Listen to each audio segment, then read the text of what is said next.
Halo guys, laki-laki adalah kepala rumah tangga, seorang bapak, seorang ayah adalah pemimpin di keluarga. Nah, masing-masing orang mungkin punya cara yang berbeda ya dalam memberikan pengajaran atau memimpin keluarganya. Nah, kalau saya sih biasanya ketika saya nggak mau keluarga saya atau anak saya melakukan sesuatu, saya tidak melarangnya, tapi saya memberikan contoh dengan tidak melakukan itu. Ketika saya nggak mau anak saya berkata-kata kasar, berkata-kata jorok misalnya, ya saya memberikan contoh dengan tidak pernah melakukan itu kepada anak saya, kepada keluarga, apalagi kepada orang lain juga. Nah, begitu juga dengan memimpin dalam sebuah negara. Bahwa seorang pemimpin adalah teladan bagi bawahannya, ya, bagi pejabat-pejabat di bawahnya dan juga bagi rakyatnya.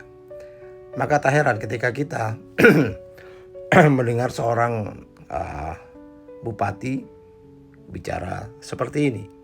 6 juta, 60 juta, kemudian ada terjadi satu atau dua titik, kan 0,00001% dalam kehidupan berbicara tentang demokrasi, kehidupan bicara tentang sosial, wajar nggak itu? Kan hal yang wajar. Nah, karena itu wartawan jangan dikembang-kembangkan hal yang begitu.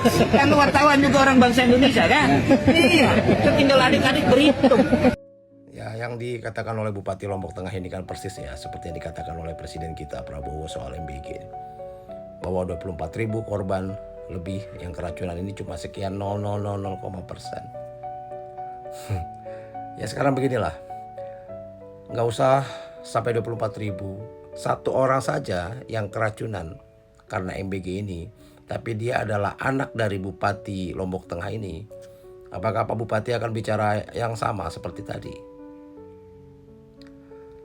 Ya, jadi saya bingung aja ya ketika ada orang yang bilang orang yang mengkritisi soal ini adalah orang yang membesar-besarkan masalah seperti yang dibilang Bupati tadi, orang yang berisik gitu. Padahal ya warga negara yang baik itu bukan warga negara yang selalu setuju dan manggut-manggut saja apa yang dikatakan oleh pemerintah, entah itu salah entah itu benar. Tapi warga negara yang baik adalah mereka yang kritis, bisa mencerna, bisa melihat dengan jelas, dan bisa dan mau bersuara ketika pemerintah mengambil kebijakan yang tidak sesuai, yang tidak pro dengan rakyatnya. Bukan hanya MBG, banyak lah. Seperti misalnya inilah gentengisasi kemarin ini. Ada teman saya bilang, loh bro, lo harusnya lo dukung gentengisasi karena itu akan membangkitkan UMKM, para pengrajin-pengrajin genteng gitu, pengusaha-pengusaha kecil genteng ini akan bisa mendapatkan proyek besar gitu. Yakin? Karena sejatinya yang digunakan adalah limbah batu bara. Jadi artinya ini adalah proyek pengusaha batu bara. Mereka bingung kemana mau buang limbahnya, lalu ngadu ke presiden, lalu mengajukan usul, oh gimana kalau kita bikin proyek gentengisasi. Jadi limbahnya bisa digunakan, jadi proyek lagi, jadi cuan lagi, dicampur tanah jadi genteng. Dan siapa yang mengerjakan? Koperasi Desa Merah Putih. Ya karena kan Koperasi Merah Putih bingung juga nih mau usaha apa ya. Mau kredit simpan pinjam, ya nggak berani juga karena khawatir banyak yang macet, pasti di bank aja banyak yang macet. Mau cari proyek sendiri mereka bingung mesti ngapain karena modalnya juga susah. Akhirnya ya negara yang membuatkan proyek untuk mereka. Ya jadi seperti inilah kondisinya bahwa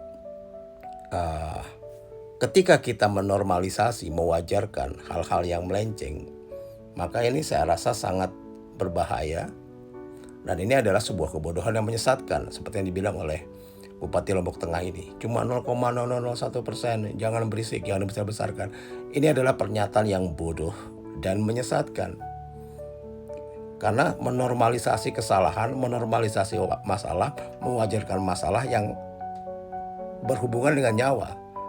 Begitu juga dengan kemarin itu penonaktifan KIS dan BPJS PDI ya, yang menyebabkan puluhan lebih dari 30 orang pasien yang harus cuci darah, bingung harus ngapain. Ada sebuah video driver Gojek yang sakit parah, cancer, nggak bisa langsung dinonaktifkan juga meskipun udah bawa surat urgensi gitu, nggak bisa. Karena katanya harus tunggu proses lah, pemutakhiran data lah dan sebagainya. Kalau ini alasannya pemutakhiran data, kenapa penonaktifan ini nggak ada sosialisasinya, nggak ada aba-abanya, lalu tiba-tiba nonaktif begitu aja. Padahal banyak sekali orang-orang yang bertarung nyawa dengan penyakitnya. Salam.